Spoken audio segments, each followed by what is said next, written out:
हम 2021 में पहली बार इस संवाददाता सम्मेलन में बैठे हैं। आपको नमस्कार और उपलब्धियों का वर्ष रहे ऐसी अपेक्षा है। और इन्हीं उपलब्धियों के साथ भारतीय जनता पार्टी के वरिष्ठ नेता और केंद्रीय मंत्री माननीय प्रकाश जावड़ेकर जी आपको संबोधित करेंगे। बगल में हमारे राष्ट्रीय प्रवक्ता श्री के शर्मा जी हैं। मेरा विनम्र निवेदन है माननीय प्रकाश जी से कि आपको संबोधित करें। नए साल की सबको शुभकामनाएं। पिछला साल कोरोना से शुरू हुआ, लेकिन इस साल वैक्सीन से शुरुआत हुई है। तो देश को एक आश्वस्त करने वाली ये साल रहेगा, ये मुझे विश्वास है। अमेरिका की एक प्रख्यात आकलन करने वाली संस्था है, सर्वे करने वाली संस्था है मॉर्निंग कंसल्ट्स। उसने 13 प्रमुख लोकतांत्रिक देशों के नेताओं का बारे में जनता को क्या लगता है इसका आकलन किया। और भारत के लिए गौरव का विषय है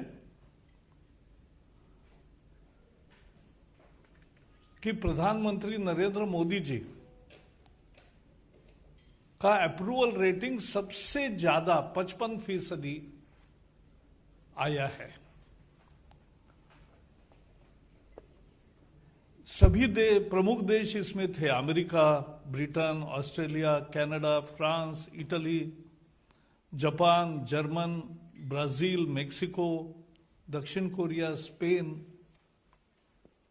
सभी प्रमुख देशों के नेताओं के बारे में जनता का आकलन किया गया और उस आकलन में 55 अप्रूवल रेटिंग के साथ सबसे आगे मोदी जी है। 2 नंबर पर मेक्सिको के अध्यक्ष है मैनुअल ओब्रेडोर, उनको 29 अप्रूवल रेटिंग है उनका। और तीसरे स्थान पर ऑस्ट्रेलिया के है 27 है।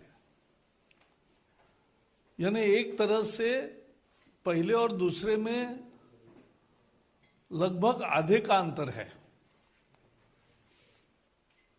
तो ये जो है मोदी जी की लोकप्रियता। और सबसे विशेष बात है कि पिछले 6 साल दुनिया के एकमात्र नेता ऐसे हैं जिनकी लोकप्रियता लगातार बरकरार है या बढ़ रही है।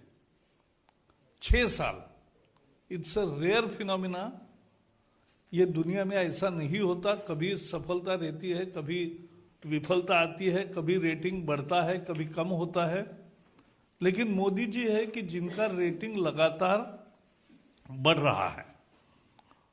गैलप इंटरनेशनल ने भी एक सर्वे किया था, तो जिसमें आया था कि 91% भारतीय मानते हैं कि कोविड के बारे में मोदी जी ने जो किया है काम वो बहुत अच्छा है। सी वोटर और IANS ने भी सर्वे किया है, उसमें 75% लोगों ने कहा है कि कोविड के बारे में मोदी जी की रणनीति बहुत सफल रही है। वर्ल्ड हेल्थ ऑर्गेनाइजेशन ने भी प्रशंसा की है। आपको मालूम है उनके विभिन्न कामों के लिए विभिन्न दुनिया के अवार्ड से उनको नवाजा गया है। ये बेहद लोकप्रियता क्यों है? क्योंकि मोदी जी दूरदृष्टि से सोचने वाले नेता है। देश की विकास की उनकी एक निश्चित विजन है और उसके लिए वो कार्यक्रम बनाते हैं और सफल करते हैं। देश प्रथम, यही उनकी धारणा है। देश के लिए सब कुछ और देश ही सब कुछ। इस धारणा से जो काम करते हैं, सबका साथ, सबका विकास, सबका विश्वास, आत्मनिर्भर भारत की दृष्टि रखते हैं, उसको लेकर आगे बढ़ना चाहते हैं। Made in India, made for the world, ये नारा लेकर आगे बढ़ते हैं। दुनिया में भारत का स्थान भी बढ़ गया, दबदबा भी बढ़ गया।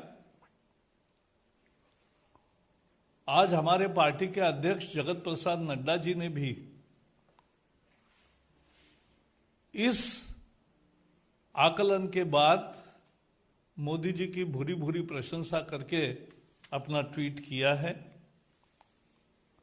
हम अगर देखेंगे कि पिछला साल एक तरह से कोविड का वर्ष था,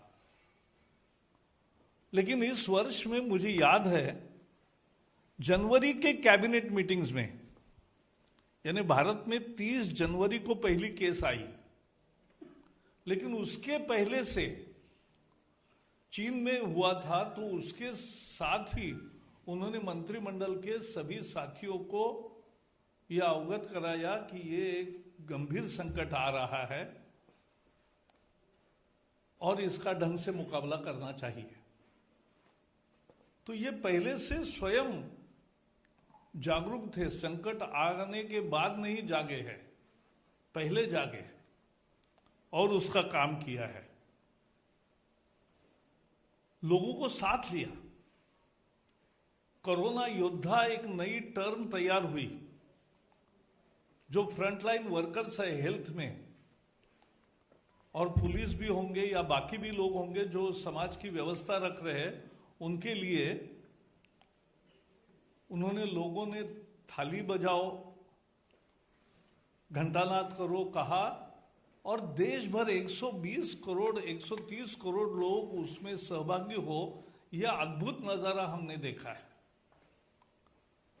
ऐसे ही कोरोना योद्धाओं के लिए दिए जलाने का भी आह्वान किया था, वो भी आया, तो जनता को सहभागी करके लिया इस मिशन कोरोना में, कोरोना से युद्ध किया और लोगों को जागरूक रखा। और बहुत सिंपल नारे उन्होंने गढ़े, 2 गज दूरी, मास्क है जरूरी। दूसरा नारा भी सब में लोकप्रिय हुआ, जब तक दवाई नहीं तब तक ढिलाई नहीं। और अब तीसरा, दवाई आने के बाद उन्होंने तीसरा नारा दिया है, दवाई भी कड़ाई भी। तो सावधानी बरतने का अभी भी उनका सलाह सब देश को है। उन्होंने समय पर लॉकडाउन किया, इसलिए देश का नुकसान कम हुआ, नहीं तो 130 करोड़ के देश में यह बीमारी भयंकर रीति से फैल सकती थी। अमेरिका में 3 करोड़ लोगों को इन्फेक्शन हो गई। हमारा कितना हो सकता था। और आज दुनिया का सबसे ज्यादा रिकवरी रेट 97% यह भारत का हो गया। ये प्रधानमंत्री की दूरदृष्टि की सोच और नियोजन योजना, ये जिस तरह से किया उसके कारण ये हुआ है। हमारे यहां पीपीई नहीं बनता था, पर्सनल प्रोटेक्टिव इक्विपमेंट, मास्क नहीं बनता था, वेंटिलेटर नहीं बनते थे। आज ये सब देश में बन भी रहे हैं और बाहर भी अन्य देशों को हम दे रहे हैं। इतनी बड़ी, कितने लोगों को संक्रमण होगा पता नहीं था, तब उन्होंने बेड्स की योजना की, आइसोलेशन के बेड्स भरपूर हो, आईसीयू के बेड्स भरपूर हो, और उसके साथ साथ सभी स्वास्थ्य सेवा को इकट्ठा करते हुए नई योजनाएं भी की कि रेलवे के डिब्बे में भी अगर जरूरत हो तो कुछ मरीजों को रखा जा सकेगा। इस तरह की योजना करी, ये दुनिया में कहीं नहीं हुआ, वो उन्होंने करके दिखाया।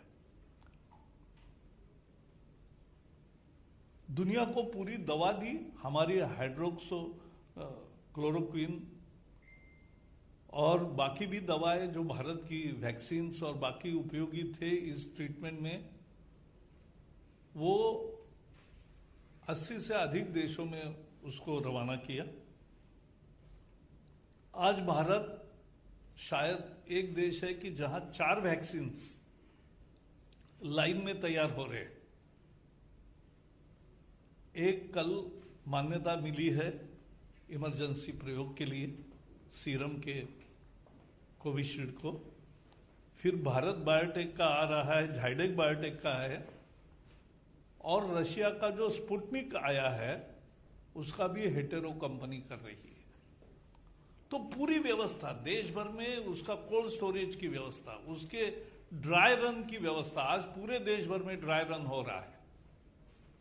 एक ऐप होगा, आप सभी लोग भी फ्रंटलाइन ही है एक तरह से, आपको केवल रजिस्टर करना है, फ्रंटलाइन वर्कर को प्रायोरिटी है, आपको नंबर आएगा, उस स्थान पर जाके आपको टीका लेना है। तो इतनी सुचारू व्यवस्था, ये सब उनके नेतृत्व की एक परिचय इस एक वर्ष के संकट में मिला है। क्योंकि कोरोना जैसे संकट में सामना करते समय नेतृत्व की एक तरह से परीक्षा होती है, और इस संकट का जिस तरह से मोदी जी ने मुकाबला किया, उनकी लोकप्रियता और बढ़ी है। और इसलिए मैं मानता हूं कि ये पुरस्कार, आकलन और सर्वे का जो नतीजा है वो बहुत महत्वपूर्ण है। वो दिखा रहा है कि भारत आज किस पोजीशन में है और मोदी जी कितने समर्थता से इसका नेतृत्व कर रहे हैं, दूरदृष्टि से योजना कर रहे हैं, कमिटमेंट के साथ काम कर रहे हैं। और इसलिए दुनिया में आज इतने बड़े देशों के, लोकतांत्रिक देशों के प्रमुखों में उनका स्थान लगातार बरकरार भी है और लोकप्रियता बढ़ रही है। यही आज मुद्दा था। जस्ट अंत में कहूंगा कि उनको केवल 1-2 साल में जो पुरस्कार मिले, वो भी अगर ध्यान रखेंगे कि global goalkeeper award Melinda Gates foundation ने, जो हमने शौचालय से लेकर सभी स्वास्थ्य सेवाओं में जो आयुष्मान भारत से लेकर काम किया, उसके लिए दिया। King Hamad order of renaissance, पूर्व खाड़ी के सभी देशों के साथ जिस तरह से संबंध बनाए, मालदीव का भी निशान इजुद्दीन, ये बहुत बड़ा अवार्ड उनको मिला। ऑर्डर ऑफ सेंट एड्रयूज अपोस्टल, ये भी अवार्ड से उनको नवाजा गया। ऑर्डर ऑफ जायद, ये संयुक्त अरब अमीरात ने उनको पुरस्कार दिया। सियोल शांति पुरस्कार मिला 2018 में, 2 साल पहले, वो भी आपको मालूम है। और फिलिप कोटलर प्रेसिडेंशियल अवार्ड मिला। तो ये सारे अवार्ड बयां यही करते हैं कि एक सक्षम नेतृत्व भारत को मिला है, एक दूरदृष्टि का नेतृत्व मिला है, और उस नेतृत्व के तहत भारत एक तरक्की तेजी से आगे बढ़ रहा है और विश्व में एक प्रमुख ताकत बन के उभर रहा है। अब तो स्थायी समिति का भी यूएन में वो अस्थायी सदस्य बन गया है। तो भारत का रोल विश्व में भी रहेगा और भारत की तरक्की और आगे बढ़ेगी। यही मुझे लगता है इस जो मॉर्निंग कंसल्ट संस्था के द्वारा किए गए सर्वे का यही अर्थ है, यह हमें समझना चाहिए। मुझे इतना ही कहना है आज। जी, इस विषय पे कुछ है तो पहले पूछे, फिर बाद में।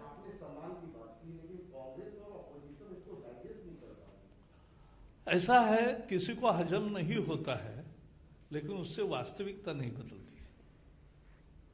देश के दिलो दिमाग में लोगों के मोदी जी बैठे और बहुतर लोग, ज्यादा से ज्यादा लोग उनको पसंद करते हैं।